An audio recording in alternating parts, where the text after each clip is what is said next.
नमस्कार। Supreme court ने अभी हाल ही में क्लास 1 से क्लास 8 तक पढ़ाने वाले टीचर्स के लिए टेट अनिवार्य रूप से पास करने का फैसला सुना दिया। राजस्थान को लेकर मैंने एक अलग से वीडियो बना दिया, स्थिति क्लियर कर दी। आज इस वीडियो में उत्तर प्रदेश, बिहार, कोई भी राज्य क्यों ना हो, बाकी सभी राज्यों के लिए, राजस्थान को छोड़कर बाकी सभी राज्यों के लिए इस वीडियो में स्थिति क्लियर कर देता हूं। जो कंफ्यूजन है, जो सुप्रीम कोर्ट के फैसले में अस्पष्टता है, इसको लेकर मैंने एक अलग से वीडियो बनाया हुआ है, उसमें मैंने बता दिया, जिसमें 2-3 वीडियो, वो सारे वीडियो इस वीडियो को देखने के बाद जरूर देखना ताकि कोई डाउट ना रहे। इसमें शॉर्ट में चर्चा करूंगा।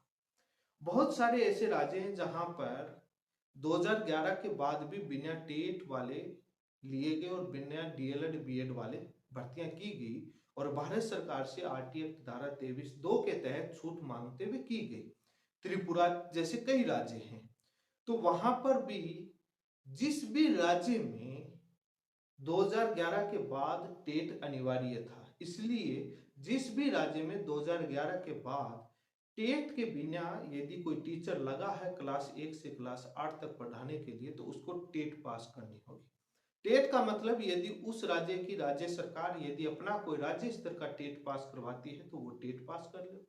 यदि उस राज्य में, जैसे बिहार के अंदर, बिहार राज्य सरकार अपना टेट नहीं करवाती तो वो सीटेट को मान्य करती है, तो वो सीटेट पास करना।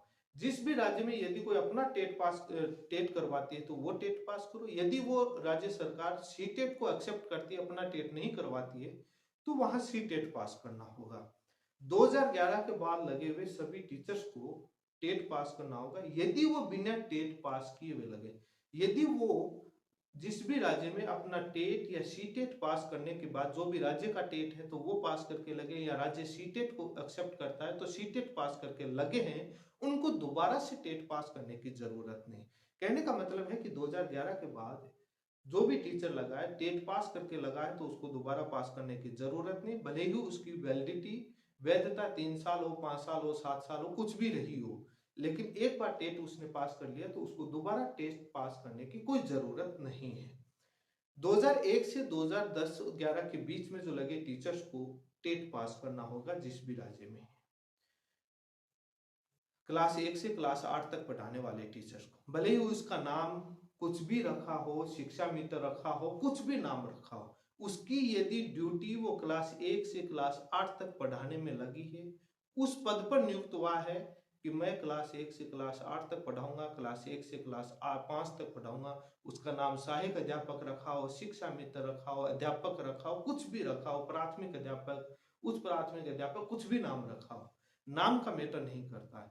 वो क्लास 1 से क्लास 8 तक पढ़ाने, क्लास 1 से 5 तक पढ़ाने के लिए यदि लगा है 2001 से 2010 के बीच में, तो उसको टेट पास करना होगा। 2001 से पहले वालों की असमंजस की स्थिति है सुप्रीम कोर्ट के कल, क्योंकि पैराग्राफ नंबर 168 और 214 से 218 दोनों में कॉन्ट्रेरी आ रहा है और अनक्लियर कंडीशन हो रही है। उसको मैंने एक पीछे वीडियो बनाया, उसमें मैंने बताया, वो वीडियो देख लीजिएगा, उसमें क्लियर हो जाएगा कि कहाँ अस्पष्टता है।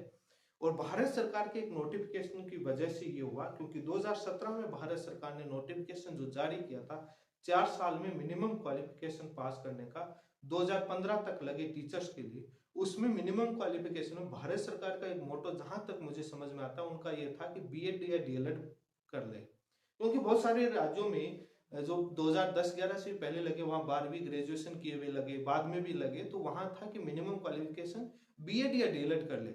लेकिन मिनिमम क्वालिफिकेशन एनसीटी के नोटिफिकेशन उनको पढ़ा जाता है तो उसमें टेट भी आता है, और सुप्रीम कोर्ट ने मिनिमम क्वालिफिकेशन को टेट भी मान लिया है कि बीएड और डीएलएड ही नहीं, टेट भी होता है। इसलिए उन टीचर्स को टेट भी पास करनी पड़ेगी, जो 2001 से 2010 के बीच में, 11 के बीच में, जिस भी राज्य में जो टीचर लगा है क्लास 1 से क्लास 8 तक पढ़ाने के लिए, उसको टेट पास करनी होगी। वो जो 5 साल का, जो वो आप वीडियो देख लीजिएगा, ये रिटायरमेंट में 5 साल से कम, 5 साल से बाद, प्रमोशन में तो चाहे कितने ही साल क्यों ना हो, पास करना ही होगा। तो ये मैंने अब काफी लोगों का आता है कि सर हमारे टेट में हमारे पद का नाम कुछ भी हो, क्लास 1 से क्लास 8 तक, और यदि आपने टेट पास करने के बाद सरकार ने दूसरी परीक्षा ली है तो कोई नहीं। यदि सरकार ने बिना टेट पास किए हुए कोई परीक्षा के माध्यम से चयन किया तो टेट पास करना होगा। टेट तो पास करना होगा, भले ही आपका चयन किसी परीक्षा से या परसेंटेज के आधार पर हुआ। और यदि आपका टेट के आधार पर चयन हुआ है तो कोई दिक्कत नहीं, दूसरी परीक्षा नहीं ली हो, लेकिन टेट पास होना जरूरी है एक बार, भले ही उसकी वैलिडिटी कुछ भी हो। तो उम्मीद करता हूं कि आपके सभी के ये डाउट दूर हो गया होगा और लगभग मैंने स्पष्ट करने की पूरी कोशिश करी है। धन्यवाद। जुड़े रहें, चैनल को सब्सक्राइब करें, वीडियो को सभी के पास जरूर शेयर करें, ये ड्यूटी मानकर कि सभी का डाउट दूर हो। सभी चैनल सब अलग अलग बातें कह रहे हैं और काफी कंफ्यूजन हो रखा है, इसलिए आप इस वीडियो को शेयर जरूर करें, चैनल को सब्सक्राइब जरूर करें। वो जो 2-3 वीडियो बनाए हुए हैं जिसमें विस्तार से बताया हुआ है, वो वीडियो जरूर देखें इस वीडियो को देखने के बाद, ताकि आपके सभी डाउट दूर हो जाए। उन वीडियोज का लिंक इस वीडियो के डिस्क्रिप्शन में डाल दिया है, तो आप वहां जाकर के उस पर क्लिक करके देख सकते हैं। वो 2 वीडियो जरूर देखिएगा, तब इसके सारे डाउट दूर हो जाएंगे, अन्यथा आप कमेंट करोगे आपके डाउट रहेंगे। धन्यवाद। जुड़े रहें।